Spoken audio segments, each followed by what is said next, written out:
It is an honor for me to stand here and share a story with you today. The story that I will tell is full of mystery and darkness. The title is The Silent Crown. Once upon a time, hidden behind silver mountains and eternal mist, stood the quiet kingdom of Lisbon. It was ruled by King Ol, a man so silent. No one had ever heard his voice. They called him the Silent King. When he was crowned, many people feared his silence. How can a man cry without words? The noble whispered. A king without a voice is no king at all, muttered his enemies. But all of them let not be speeches, but with calm, precious action. When the famine came, he opened the door of stars. He has served us! Cried the starving mother, crumbling with joy. When war loomed, he simply raised his hand during council. His general stopped speaking, and treaty was signed days later. When grief struck, he stood among the mourning.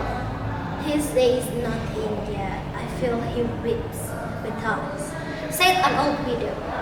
And so, through silence, he became loved, respected, worshipped. But peace never lasts.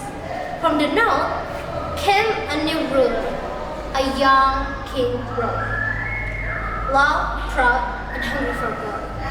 He rapped at the border and shouted, "Speak to me, coward, or fall like the rest!" Still, Alden said nothing. Are you deaf, old man, or do you hide behind saddle like a babe hides behind his mother's skirt? Rowan mocked, his shoulders locking.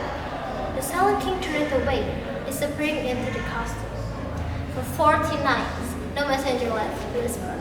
No son, no soldiers, just mist. When the dawn of battle came, Ron's army marched in, but instead fields of glass, they formed the land blanketed with silver mirrors. What trickery is this? Ron spat, his horse ruthless. Then the sun rose, light splintered across the thousand mirrors, blinding, disorienting. "Shells up! Shells!" shouted one of Ron's captains. But a rose, swift and silent, fell from the midst. His men dropped like shadows, one by one. And not a single drop of Lisbon blood was spilled. Dragged in chains, King Royan was brought before King Alden in the courtyard. The people gathered, murmuring, Now he must be. Someone is born. At last, we will hear the voice of our king." Runs nearer, took his lips trembling. "Kill me, Silent King, or speak and prove you were not a ghost." But Alden did neither. He simply lifted the mirror, round eyes widened. He started, then he screamed. "No! No! That's not me! That's not..." He clawed at his own reflection until blood streaked the glass. The crowd gasped. Some prayed, some turned in horror. Finally, Ron collapsed. "Forgive me. Please, forgive me." No one ever learned what he saw. He never spoke of it again. And from that day on, no kingdom dared challenge this. The legend spreads. The Silent King speak only the truth, and the truth will break you. But years later, Elra, a curious historian, saw to the truth behind the myth. Sneaking into the fort with an achievements, she lit a lantern. Dust lit, the air was heavy. Beneath the castle, she found a sealed chamber, and inside, dozens of mirrors, all cracked.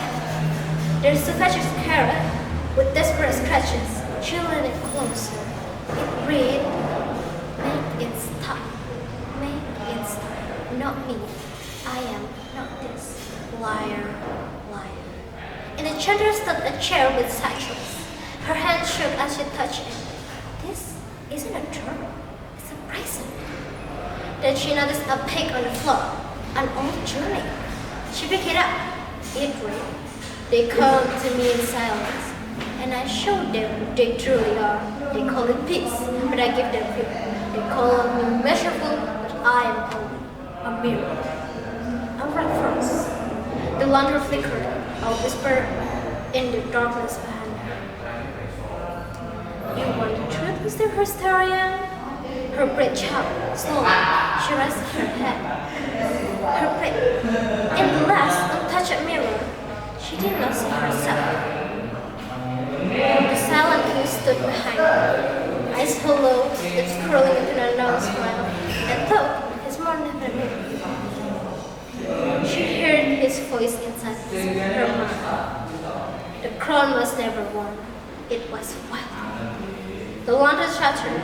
Darkness swallowed with the room. The end. And that is the end of the story of the Silent King. From this tale, we can learn that silence does not always mean weakness. Sometimes it has the greatest power of all. Thank you for listening to my story. Once again, my name is Bimbi Najmal from Vocational High School 10 Malang. Have a great day, everyone. Thank you.